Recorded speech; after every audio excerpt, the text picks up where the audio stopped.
Absolutely. You know, summer weather and windy conditions like Dan just mentioned, that's really bad conditions for fire. But, you know, recreational use of drones in the past couple of years have exploded. They are fun, but some people are violating the rules. They've been flying them over fire zones, taking videos and that kind of thing. Well, there is a law in the books in Utah now that prohibits that.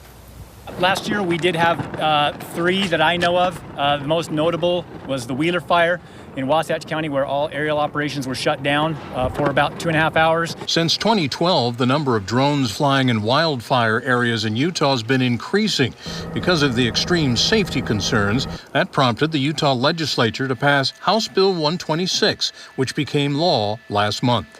And House Bill 126 is a simple prohibition on the use of unmanned aerial vehicles, drones, in an active wildfire situation. If you're caught, charges range from a misdemeanor for just flying in the restricted areas. Felony charges are possible if a drone collides with firefighting equipment or causes a crash. There are severe federal penalties as well.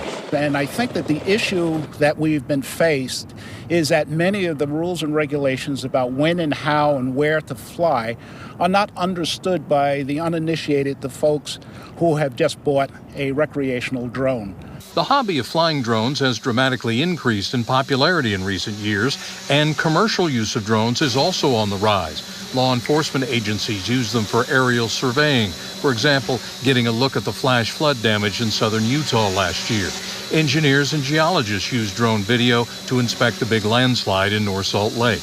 But for the hobbyist, the message is drones and wildfires don't mix. There was a collective sigh of relief when this bill passed, and firefighters all over knew that it was going to protect them, put their minds at ease, so that's not one additional stressor or complexity factor they have to consider.